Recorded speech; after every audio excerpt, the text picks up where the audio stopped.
यज्ञ में जो विघ्न डालते हैं उनका वध करना आवश्यकता है। यहां पर विश्वामित्र जी ये नहीं कहते थोड़ा बातचीत करेंगे मारीच और सुबाहु के साथ, बातचीत से हमारा हल निकलना चाहिए, जैसे भारत और पाकिस्तान में चलता है कि नहीं। भारत पाकिस्तान वाले बातचीत करना चाहते हैं कि बातचीत में हल निकलना चाहिए, लेकिन बातचीत किसके साथ करना चाहिए? बातचीत जनरली हम मनुष्य के साथ करना चाहिए। राक्षस और आतंकवादी के साथ बातचीत नहीं कर सकते। तो हल कहां से निकलता है? मनुष्य से हल निकलेगा। लेकिन बातचीत राक्षस और आतंकवादी से करेंगे तो हल निकलेगा और बिगड़ जाएगा। इसलिए बात करने का क्वालिफिकेशन क्या है? वो मनुष्य होना चाहिए। पशु रहेंगे तो बातचीत नहीं हो सकता है। तो इसलिए राक्षसों के साथ बातचीत करके कुछ लाभ नहीं है। इसलिए भगवान कभी भी राक्षस के साथ बातचीत नहीं की, तुरंत ही उनका वध करते हैं। इसलिए संसार में जनरली हमें भक्ति भी चाहिए और उसके साथ साथ क्या चाहिए? शक्ति भी चाहिए। शक्ति नहीं रहेगा, केवल प्रेम का ही बात करेंगे, कोई आपको पूछेगा नहीं। इस संसार में उस व्यक्ति को ही लोग प्रेम करते हैं जिस व्यक्ति के पास शक्ति होता है। एक बार क्या हुआ, एक सिंह था, शक्तिशाली था, उसको वन में सब लोग डरते थे, बाकी पशु डरते थे। वन का राजा था। वन में घूमते घूमते एक बार सुंदर हिरनी को देखा। हिरनी को देखकर सिंह के मन में हिरनी के प्रति प्रेम उत्पन्न हो गया। वो हिरनी को प्रेम करने लगा मन ही मन में। उसका प्रेम बढ़ता जा रहा था। एक दिन संभाल नहीं पाया, इसलिए वो सिंह हिरनी के पास आया, उसका पिताजी को मिला और कहा कि हे हिरण महाराज, मैं आपके बेटी को प्रेम करता हूं, इसलिए उनके साथ शादी करना भी चाहता हूं, आप करवाएंगे क्या? तो हिरण कहता है कि हे महाराज, आप तो जंगल के राजा हैं, आपके भय से हम लोग जी रहे हैं, आप सिंह हैं और हम हिरण हैं, शादी कैसे हो सकता है? आपका नाखून और दांत को देखते हैं तो हमें डर लगता है, इसलिए ये प्रस्ताव हो नहीं सकता है। आप नाखून और दांत निकाल के आए, मेरी बेटी के साथ आपका विवाह होगा, इस प्रकार हिरण कहता है। तो सिंह निकल जाता है, वहां पर कुछ दिन विचार करता है, लेकिन प्रेम उमड़ता रहता है, प्रेम का अग्नि को सहन नहीं कर पाता है। वो विचार करता है, ये प्रेम के लिए मैं दांत निकाल सकता हूं और ये प्रेम के लिए नाखून निकाल सकता हूं, क्यों? प्रेम ही सबसे जीवन में महत्वपूर्ण है। प्रेम के लिए जान दे सकता हूं। क्या है? प्रेम के व्यतीत जीवन में कुछ नहीं है। युद्ध करते करते मैं थक गया, मारते मारते मैं थक गया, अभी कुछ प्रेम की बात करना चाहता हूं। इस प्रकार विचार करके अपना बड़े बड़े नाखून निकाल देता है, जो दांत रहता है वो भी निकल देता है, और उसके पश्चात हिरण के पास आता है और कहता है, देखो मेरे पास दांत नहीं है, नाखून भी नहीं है, अभी मैं आपके बेटी के साथ विवाह करने के लिए प्रस्तुत हूं, एलिजिबल हूं, योग्य हो गया हूं, इसलिए आप चिंता मत कीजिए, भय मत कीजिए, विवाह कर दीजिए, उसके बिना मैं नहीं रह सकता। तो सब हिरण जब देखते हैं इस सिंह का दांत नहीं है, नाखून भी नहीं है, कुछ काम का नहीं है, सब हिरण मिलकर अपना सिंह से सिंह को मार देते हैं और सिंह मर जाता है। स्टोरी से क्या सीख मिल रहे हैं राज? प्रेम नहीं करना चाहिए। ओके, ठीक है। Anything else? अपना शक्ति को नष्ट नहीं करना चाहिए। तो सिंह को तब तक हिरण डरते थे जब तक उनके पास शक्ति था, लेकिन शक्ति नष्ट हो गया तो हिरण ही अपना सिंह से सिंह को मार देते हैं। इसलिए शक्ति से इस संसार में लोग भय भी करते हैं और प्रेम भी करते हैं। शक्ति नहीं है, ना भय है, ना प्रेम है। इसलिए व्यक्ति को शक्ति को कभी नष्ट नहीं करना चाहिए, और ये मूर्खता है। प्रेम के लिए अपना शक्ति को नष्ट कर देंगे, ये मूर्खता है। इसलिए इस स्टोरी से पता चलता है शक्ति कितना आवश्यकता है। सिंह जब अपना शक्ति को नष्ट कर देता है, हिरण भी उसको मार देते। सिंह का बात छोड़ दीजिए, बाघ का बात छोड़ दीजिए, हाथी का बात छोड़ दीजिए, कुत्ते की बात छोड़ दीजिए, हिरण भी मार देता है। इसीलिए शक्ति की आवश्यकता है। तो यहां पर विश्वामित्र जी स्वयं क्या करते हैं, अयोध्या जाते हैं और राम जी को साथ में लेकर आते हैं। बलि महाराज के पास आप देखेंगे भगवान विष्णु जाते हैं और बलि महाराज को मांगते हैं कि मुझे राज्य चाहिए, और बलि महाराज सब कुछ समर्पित कर देते हैं। और यहां पर एक स्टेप आगे जाके विश्वामित्र जी राम जी के पास जाते हैं। राम जी उनके पास नहीं आते, तो उनके पास शक्ति है, सामर्थ्य भी है, फिर भी भगवान के पास आते हैं और भगवान को ही मांगते हैं और कुछ नहीं मांगते। और भगवान को साथ में लेके आते हैं और उनके पास जितने भी शक्ति है, वेपन से, अस्त्र शस्त्र हैं, भगवान राम और लक्ष्मण को प्रदान करते हैं। तो ये है विश्वामित्र जी का महानता। तो उनके पास भगवान के प्रति प्रेम भी है, भक्ति भी है, और उसके साथ साथ क्या है, शक्ति भी है। इसलिए दोनों चीज हमें अत्यंत आवश्यकता है। भक्ति भी आवश्यकता है और शक्ति भी आवश्यकता है। केवल शक्ति रहेगा, भक्ति नहीं रहेगा, तो सोसाइटी में भय, दुराचार, अनीति, दुर्नीति बढ़ जाएगा, लोग अशांत रहेंगे। केवल भक्ति रहेगा लेकिन शक्ति नहीं रहेगा, तो जनरली क्या होगा, इस संसार में जो दुराचारी व्यक्ति है, आतंकवादी है, अटैक करेंगे। इसलिए दोनों एक साथ चाहिए। केवल भक्ति नहीं टिकेगा, केवल शक्ति नहीं टिकेगा। तो स्पेशल मैं एग्जांपल आप लोगों को देता हूं। जैसे कि फार्मर खेती करता है और खेती करके कुछ क्रॉप्स कल्टीवेट करता है, तो क्रॉप्स बड़े जब होते हैं तब कीड़े लग जाते हैं। तो क्रॉप्स को बड़ा करने के लिए, पोषण करने के लिए खाद की आवश्यकता है, फर्टिलाइजर की आवश्यकता है।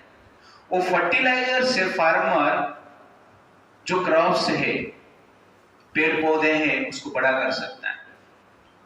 लेकिन जब कीड़े लगते हैं, फर्टिलाइजर काम नहीं करता है।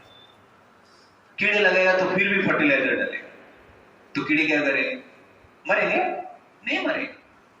तो फर्टिलाइजर पेड़ और पौधे को पोषण करने के लिए, उनका शक्ति वर्धन करने के लिए, उनसे ज्यादा जनरली फ्रूट्स प्राप्त करने के लिए वो फर्टिलाइजर काम करता है, खाद काम करता है। लेकिन उसमें जब कीड़े लगते हैं, खाद काम नहीं करता है। और कीड़े लगना नेचुरल है।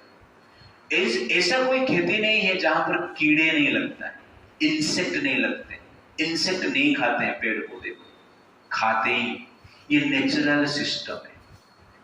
तो खाद है पेड़ को पोषण करने के लिए, लेकिन कीड़े मारने के लिए खाद नहीं काम करता है। इसलिए क्या है, इंसेक्टिसाइड, पेस्टिसाइड है, जो कि कीड़े को मार सकता है, इंसेक्ट्स को मार सकता है। इसीलिए इंसेक्टिसाइड आवश्यकता है इंसेक्ट को मारने की, नहीं तो हम क्रॉप्स उगा नहीं पाएंगे, उसमें फल आएगा ही नहीं।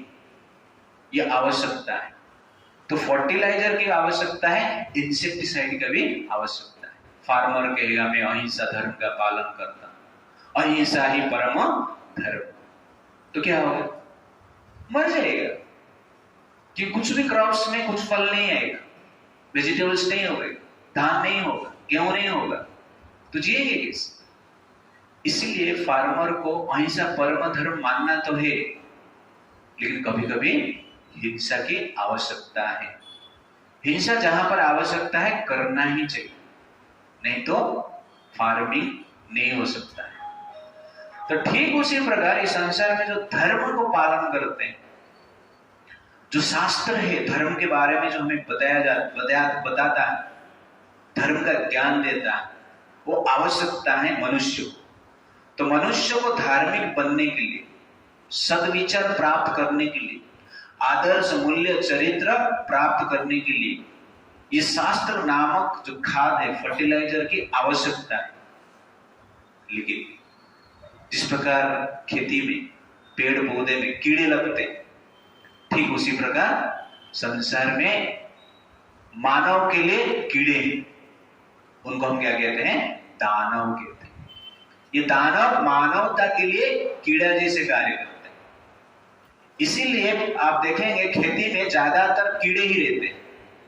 पेड़ पौधे कम रहेंगे, कीड़े संख्या ज्यादा रहेगी। कोई भी खेती में कीड़े मकोड़े इंसेक्ट जो है ज्यादा रहेंगे। तो आजकल पूरा दुनिया में भी देखेंगे ये कीड़े लोग ज्यादा हैं, पूरा संसार में व्याप्त है। और वो लोग क्या करना चाहते हैं? ये मानवता को नष्ट करना चाहते हैं। इसीलिए हमें क्या चाहिए? इंसेक्टिसाइड चाहिए, पेस्टिसाइड चाहिए। और उस इंसेक्टिसाइड और पेस्टिसाइड को हम क्या कहते हैं? शस्त्र कहते हैं, अस्त्र कहते हैं। तो हमें शस्त्र भी चाहिए, अस्त्र भी चाहिए, पेस्टिसाइड यूज करना चाहिए।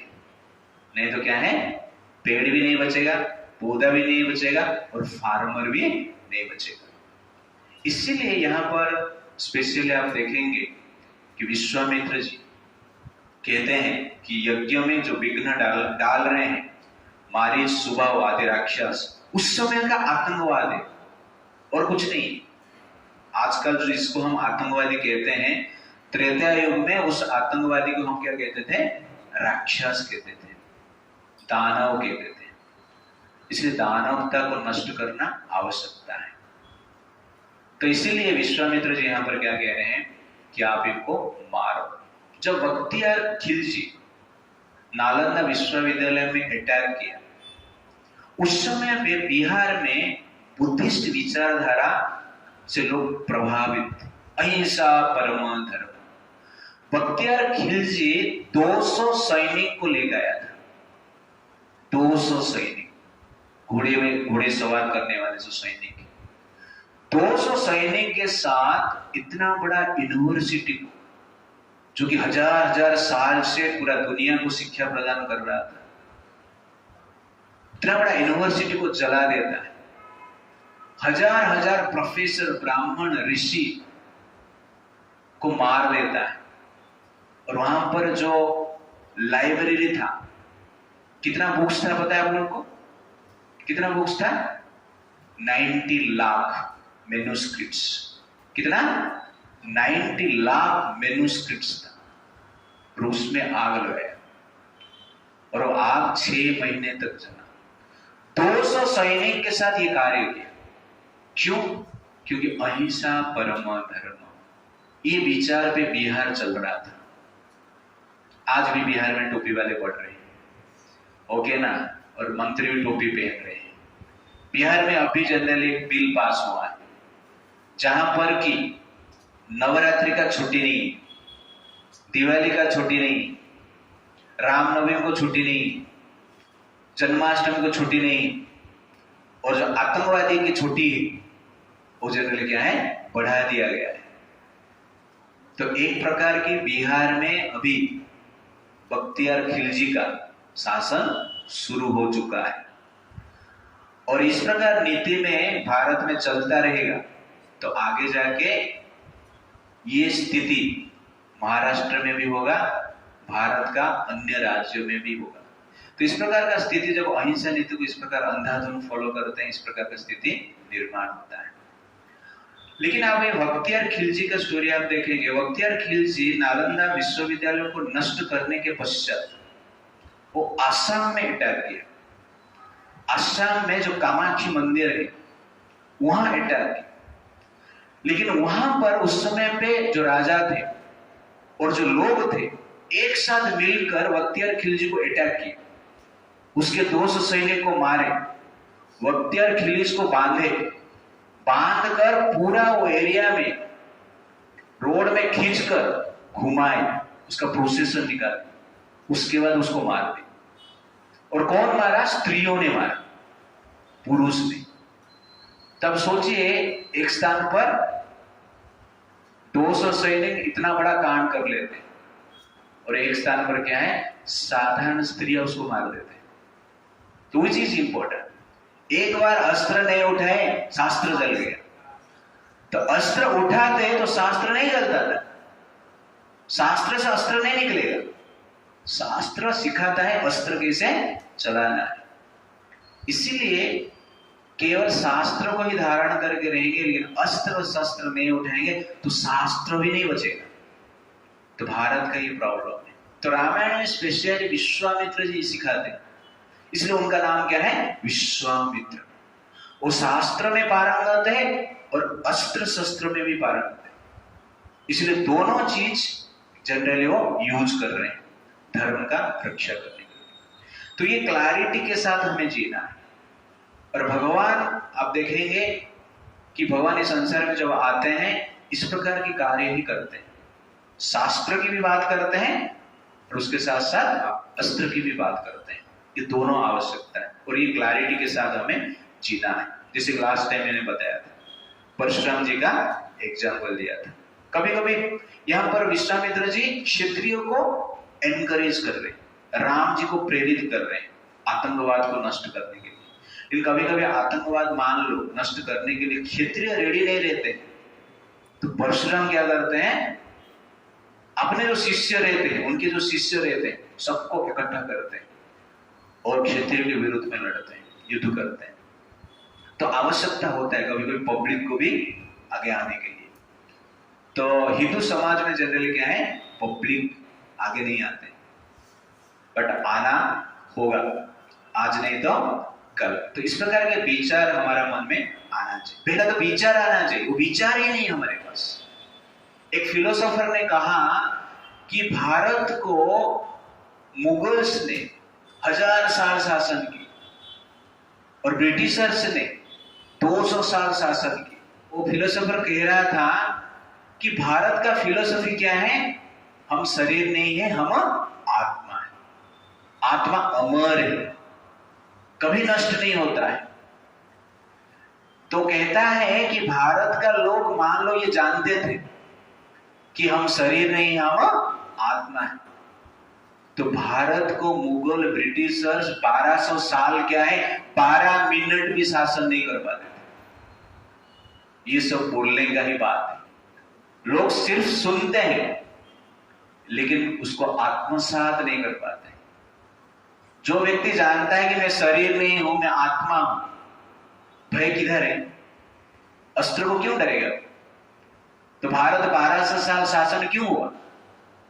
डर के कारण, भय के कारण। सिर्फ हम सुनते हैं कि मैं शरीर नहीं हूं, मैं आत्मा हूं। जब कोई अस्त्र शस्त्र गोली देखते हैं, बोलते हैं हम आत्मा नहीं, हम शरीर ही। तो इस प्रकार का स्थिति। तो इसलिए जनरली थोड़ा क्लैरिटी के साथ हमें जीना है। और आगे जाके कोई भी प्लेटफॉर्म पे आप जाएंगे तो उस प्लेटफॉर्म पे रहकर धर्म का किस प्रकार कार्य कर पाएंगे वो हमें करना है। इसलिए मैं ये सब आपको बता रहा हूं। केवल आहार निद्रा भय मैथुन नहीं करना है, लेकिन पढ़ाई करना है, करियर बनाना है, जॉब करेंगे, शादी करेंगे, बच्चा पैदा करेंगे, बाद में मर जाएंगे। ये जनरली हमारा कार्य नहीं होना चाहिए। ये तो सब लोग करते हैं और ये होगा, पर ये गोल नहीं होना चाहिए। एक प्रकार के मन में धर्म के लिए जीने की भावना रखना अत्यंत आवश्यकता है। इसलिए हमें भक्ति भी चाहिए और उसके साथ साथ क्या चाहिए, शक्ति भी चाहिए। तो श्रीमद् भागवतम में कदर्म मुनि जनरली मनु महाराज को कहते हैं। तो मनु महाराज जो कि ब्रह्मा जी के संतान है, और मनु महाराज सत्यरूपा के द्वारा इस संसार में मानव का जन्म हुआ है। तो मनु महाराज से जो जीव उत्पन्न हुए हैं उनको मनुष्य कहा जाता है। हमें मनुष्य क्यों कहा जाता है?